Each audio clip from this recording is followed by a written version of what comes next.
Magandang umaga po. Narito na po magiging lagay ng panahon ngayong umaga ng Lunes, April 20, 2026. Pero bago yon, baka pwedeng palike at share naman ang video na ito. Comment ka na rin kung taga saan lugar ka para malaman natin kung hanggang saan umabot ang video na ito. Huwag mo din kalimutan na mag-follow at mag-subscribe sa ating Facebook page at YouTube channel. Sa kasalukuyan na tayong sa pag-asa, nag-extend pa rin itong ridge ng high pressure area at nakakaapekto sa may extreme northern Luzon. Ibig sabihin yung mga lugar na apektado nito ay may mababang tsansa ng mga kaulapan na may mababang tsansa rin ng mga pag-ulan. Habang sa nalalabing bahagi pa ng ating bansa, ay saan naman yung generally fair weather condition, mainit at malinsangan na panahon sa umaga hanggang sa tanghali, subalit hindi inaalis yung tsansa ng mga biglaan at panandaliang buhos ng ulan na dulot ng mga localized thunderstorms.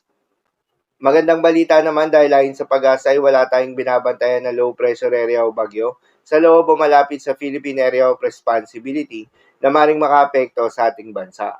Subalit maging handa pa rin tayo dahil posibleng may isang bagyo na pumasok o mabuo sa loob ng Philippine Area of Responsibility ngayong buwan ng Abril. At sakaling magkaroon nga ng bagyo, posibleng maglandfall ito sa may Caraga Region, Visayas at Mindanao at tutungo ng Vietnam o magre-record patungo ng Japan o posible namang lumapit lang ito sa may Visayas at magre-record na papalayo ng ating bansa. Para naman sa heat index forecast, narito yung mga lugar na posibleng makaranas ng matinding init ngayong araw. 42 degrees Celsius sa may Sangley Point, Cavite City, Cavite, na kung saan ang nabanggit na lugar ay nasa danger level na. 41 degrees Celsius naman sa may San Ildefonso, Bulacan, 40 degrees Celsius naman sa may Tuguegarao City, Cagayan, Coron, Palawan, Cuyo, Palawan, Davao City, Davao del Sur, at Cotabato City, Maguindanao.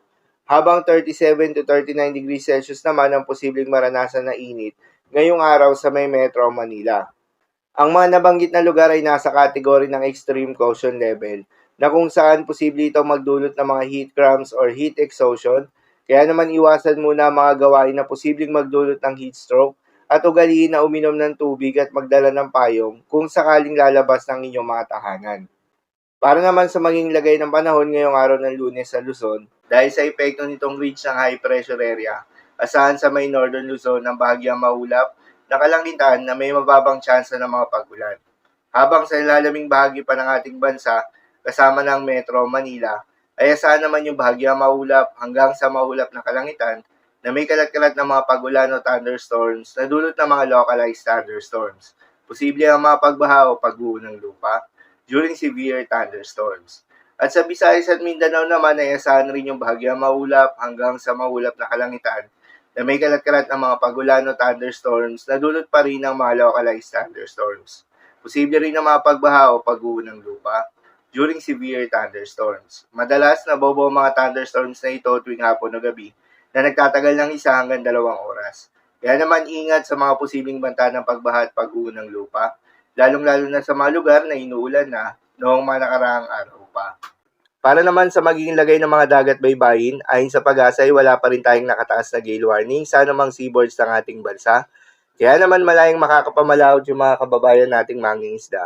At yung may mga maliliit na sasakyang pandagat, subalit iba yung pag-iingat pa rin, lalo na kung meron tayong offshore thunderstorms activity, asahan yung paglakas ng hangin at kakibat nito ay pagtaas rin ng mga pag-alon.